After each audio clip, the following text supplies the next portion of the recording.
Bienvenidos a Recomiéndame un libro. Yo soy como siempre René Morales y el día de hoy vamos a hablar sobre un tema muy importante. Vamos a hablar sobre algo que se conoce como la biblioteca personal de Jorge Luis Borges.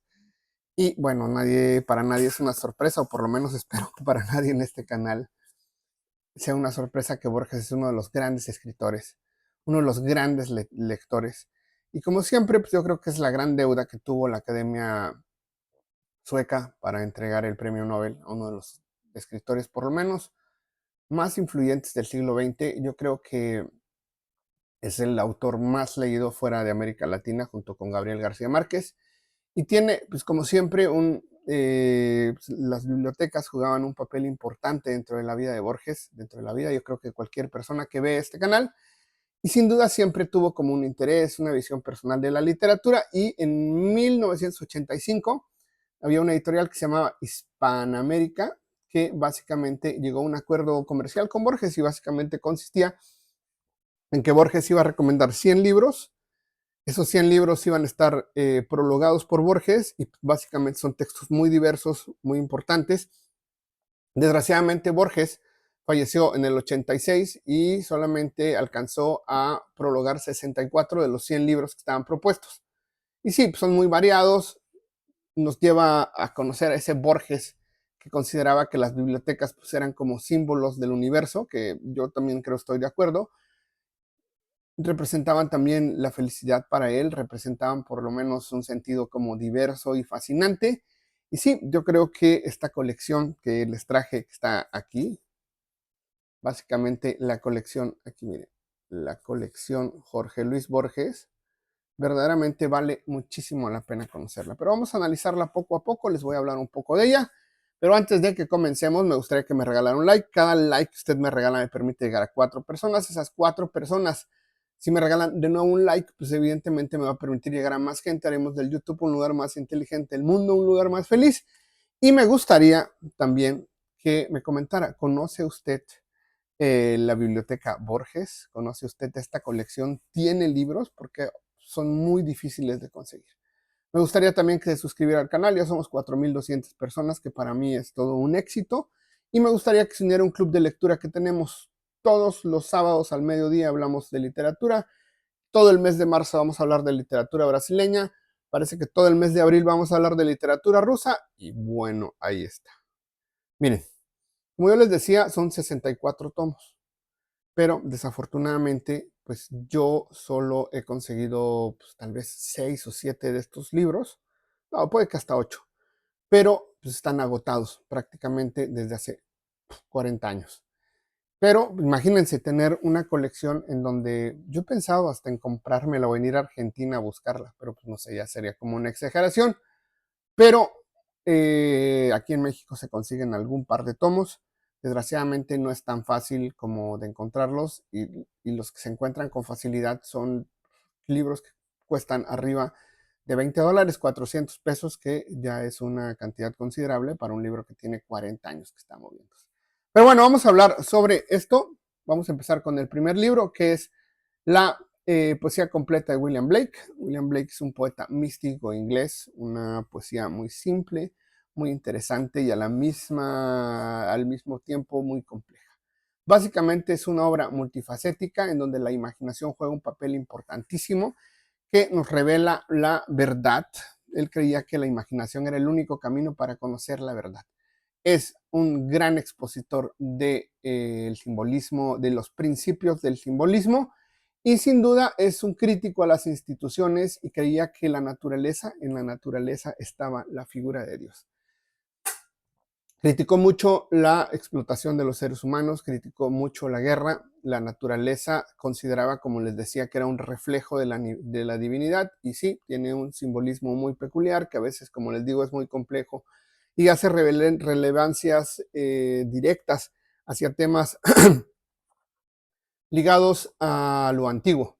Vale la pena mencionar que William Blake no era un escritor nada más, también tenía la peculiaridad que era un excelente grabador, un excelente artista plástico, pero la obra de William Blake en esta colección no viene ilustrada, pero si puede conseguir por ahí las ilustraciones, vale muchísimo la pena pues darle una revisada.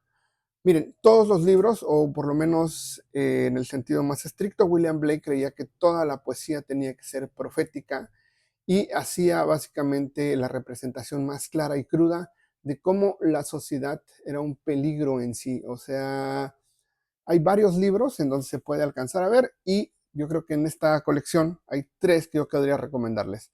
Uno que se llama Cantos de Inocencia y Experiencia, es un libro que trata sobre las diferencias entre una y otra, este concepto de la dualidad. El matrimonio del cielo y el infierno, que básicamente de ahí viene este concepto de doors, las puertas, ¿no? Las puertas de The Doors deben mucho a William Blake, y Jerusalén y Milton, que son libros fantásticos. Y bueno, imagínense todo eso con una excelente traducción, imagínense todo esto básicamente revisado por Borges y prolegado por uno de los grandes autores de Latinoamérica. Y bueno, nos vamos con un autor que a mí me fascina, así, me vuelve loco. Se llama José María Exa de Queiroz. Esta novela se llama El Mandarín, es el tomo número 27 de esta colección. Y Borges siempre nos decía que su madre era una gran lectora de Exa de Queiroz, es un escritor famoso por Los crímenes del padre Amaro, una obra escrita en el siglo XIX, en 1880, que termina siendo una sátira de la sociedad portuguesa. Básicamente la historia es que es complicada, pero la historia es básicamente la ambición, la culpa y la naturaleza humana, los tres grandes temas. Un señor que se llama Teodoro, un funcionario público, tiene la posibilidad de volverse millonario si aplasta un botón y muere un mandarín del otro lado del mundo, en China. Y sí, él obtiene una gran riqueza, pero al mismo tiempo obtiene una gran carga moral, un gran sentimiento de culpa. Y sin duda esta obra nos permite conocer al pueblo portugués, hacer una sátira del Portugal del siglo XIX. Es, sin dudarlo, uno de los grandes,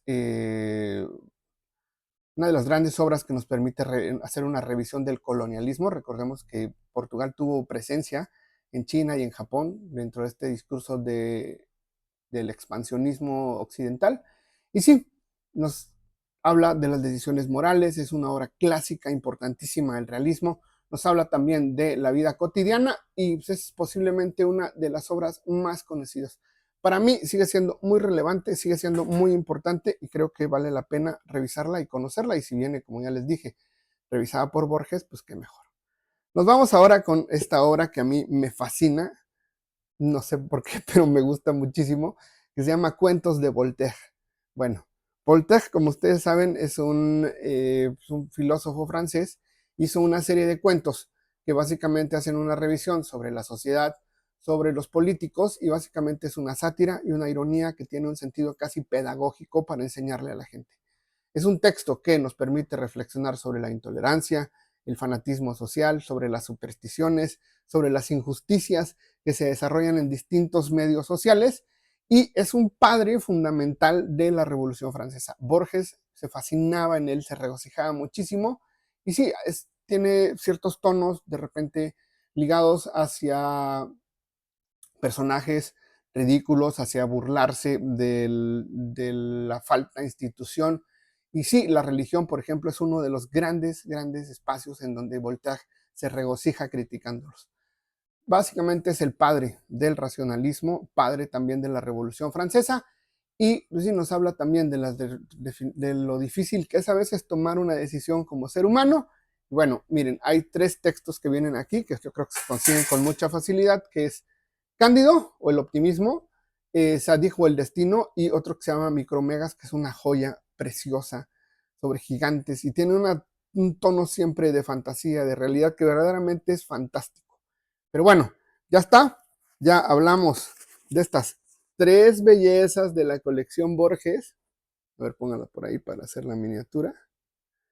Y yo creo que vale muchísimo la pena revisarla, y si encuentra por ahí uno, pues cómprenlo, y si no le gusta me lo vende.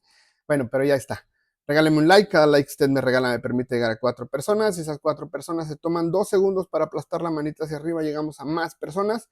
Y coménteme, ¿qué conoce usted de la colección Borges? Tiene por ahí. Si quiere vendérmelas, avíseme aquí, yo se la compro. Y me gustaría que se suscribieran al canal, me gustaría que se unieran a un club de lectura que tenemos todos los sábados al mediodía, en donde hablamos de literatura. Todo el mes de marzo vamos a hablar sobre literatura brasileña, el mes de abril vamos a hablar sobre literatura rusa, y ahí está. Bueno, Sin más por el momento, nos vemos en el próximo video.